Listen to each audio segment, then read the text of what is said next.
नमस्कार मित्रांनो, welcome to Snehal स्वाद। आज हम बना रहे हैं rose rasmalai. One of the most favourite Indian dessert recipe है ये। नॉर्मल रसमलाई तो हम हमेशा खाते हैं, लेकिन रोज रसमलाई मैंने यहाँ पे पहली बार हैदराबाद में हल्दीराम पे ट्राई की थी। मैंने सोचा इस बार रक्षाबंधन पे इसको घर पे ही बनाते हैं। और ये जो रसमलाई है ना, अगर आपने एक बार आपके घर पे बना ली तो आप बाहर से मंगवाना छोड़ दोगे। और ये रसमलाई बनाने के लिए बहुत ही सिंपल सी चीजें चाहिए होती है, दूध, चीनी, कुछ ड्राई फ्रूट्स और रोज सिरप। रसमलाई के प्रोसेस को अगर हम ध्यान से समझ लेंगे तो जो भी दिक्कतें रसमलाई बनाते टाइम पे आती है, जैसे रसमलाई कड़क बन जाती है, रसमलाई में रस नहीं भरता है, बनाते टाइम टूट जाती है, ऐसी कोई भी दिक्कतें नहीं आएंगी। तो चलिए स्टेप बाय स्टेप प्रोसेस समझ लेते हैं और रेसिपी को शुरुआत करते हैं। यहाँ पे रस बनाने के लिए मैंने लिया है आधा लीटर दूध। उसमें जाएगा केसर, 1/3 कप चीनी, ड्राई फ्रूट्स। दूध को बहुत ज्यादा गाढ़ा नहीं करना है, यहाँ पे दूध पतला ही होना चाहिए। इसको हम 10 से 12 मिनट के लिए मीडियम फ्लेम पे पकाएंगे, बीच बीच में सिमर करते रहेंगे। अब ऐड करेंगे 1/2 टीस्पून इलायची पाउडर। सब चीजों को अच्छे से मिला लेंगे। चलिए अब इसको देते हैं रोज फ्लेवर। अब ऐड करते हैं 1/2 टेबल स्पून रोज सिरप। और हमें पूरे प्रोसेस में फुल क्रीम दूध का ही यूज करना है। अब इसमें हमने फ्लेवर के लिए थोड़े से डाले हैं ड्राइड वाले रोज पेटल्स, 1/2 टेबल स्पून गुलकंद। इसको 10 से 12 मिनट के लिए पकाना है। ये हल्का सा रिड्यूस होगा और थोड़ी सी थिकनेस इसके अंदर आएगी। चलिए अभी ये रस रेडी है, इसको साइड में रख देते हैं।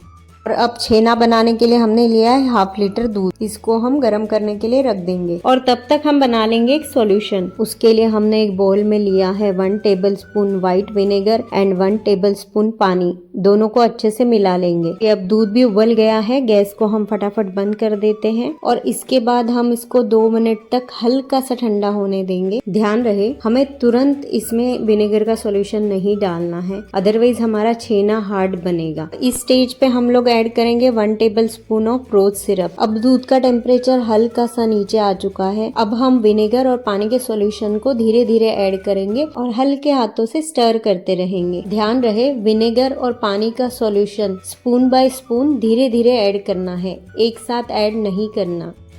और दूध को भी हमें फटाफट मिक्स नहीं करना है, आराम से इसको चलाते रहेंगे। और अगर आपके पास व्हाइट विनेगर नहीं है तो आप 1 नींबू का रस भी यूज कर सकते हैं।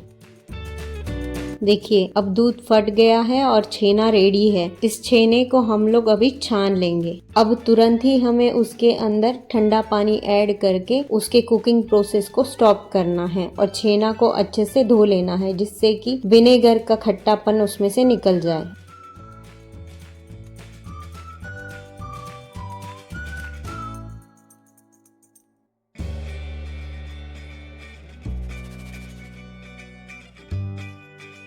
अब इसको अच्छे से स्क्वीज कर लेंगे, जिससे कि इसमें से एक्सेस वाटर निकल जाए।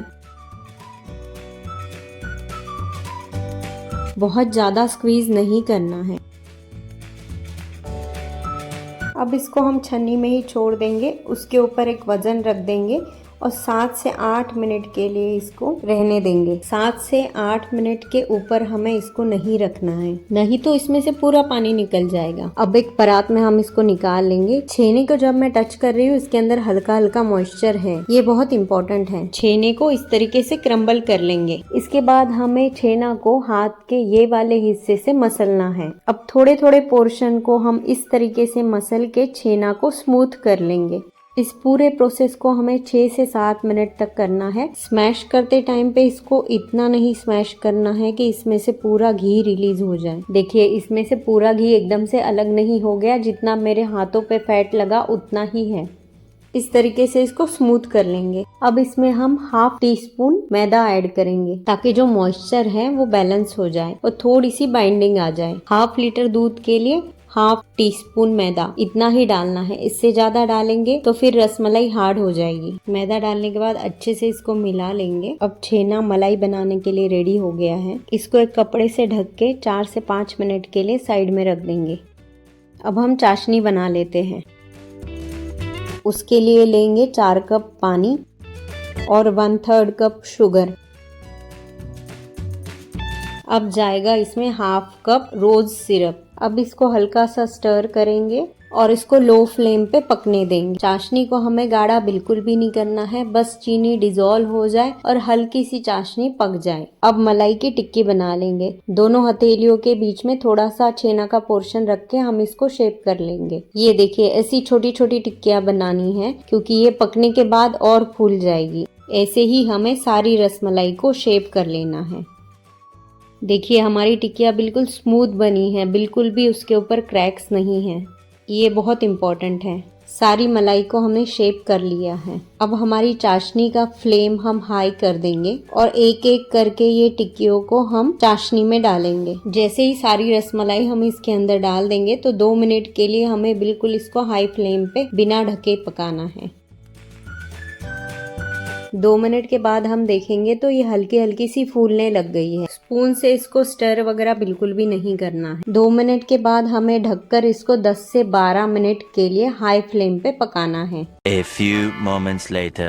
10 से 12 मिनट के बाद हम चेक कर लेते हैं हमारी रसमलाई कितनी फूल गई है। अब इन रसमलाइयों को हम स्पून के हेल्प से पलट लेंगे। रसमलाई को ध्यान से पलटना है, ये बहुत नाजुक होती है। अब इसके बाद हम इसे 3 मिनट के लिए पका लेंगे हाई फ्लेम पे। जब तक ये रसमलाई पक रही है तब तक हम एक सेटअप रेडी कर लेते हैं, जिसमें हम एकदम आइस कोल्ड पानी लेंगे। एकदम ठंडा पानी लेना है और उसमें बर्फ डाल देना है। अब आते हैं वापस रसमलाई के पास। अब हमारी रसमलाई रेडी है। देखिए, एक भी रसमलाई टूटी नहीं है। अब एक एक रसमलाई को छान लेंगे और इमीडिएटली हम इसको आइस कोल्ड वाटर में डाल देंगे। इसकी वजह से रसमलाई अपना शेप होल्ड कर लेगी। ये रसमलाई बिल्कुल परफेक्ट बनके रेडी हुई है। अगर रसमलाई पानी में नीचे जाके बैठ रही है तो समझ लीजिए कि आपकी रसमलाई बिल्कुल परफेक्ट बनके रेडी हुई है। सेम तरीके से सारी रसमलाई को छानकर पानी में डाल लेंगे और 10 से 12 मिनट के लिए हम ठंडे पानी में रसमलाई को रहने देंगे। चलिए अब इसको चेक कर लेते हैं। एक रसमलाई को हम स्क्वीज कर लेंगे, उसमें से पानी पूरा निकाल लेंगे और एक बाउल में नॉर्मल पानी लेके उसके अंदर उसको डाल के देखेंगे। ये देखिए, नॉर्मल पानी में डालने के बाद भी फिर से रसमलाई ने अपना शेप ले लिया। अब हमें एक एक रसमलाई को लेना है, इस तरीके से स्क्वीज करके पानी निकाल देना है और दूध में ऐड कर देना है। सेम इसी तरीके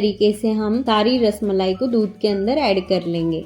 ये रसमलाई रेडी है, लेकिन इसको सर्व करने के लिए हमें 4 से 5 घंटे के लिए रुकना पड़ेगा। चलिए देखते हैं अब हमारी रसमलाई कैसी बनी है। चलिए अब हल्का सा इसको स्क्वीज करके देखेंगे। देखिए कितनी सॉफ्ट और रस भरी बनी है। तो चलिए अब इसको सर्व करते हैं।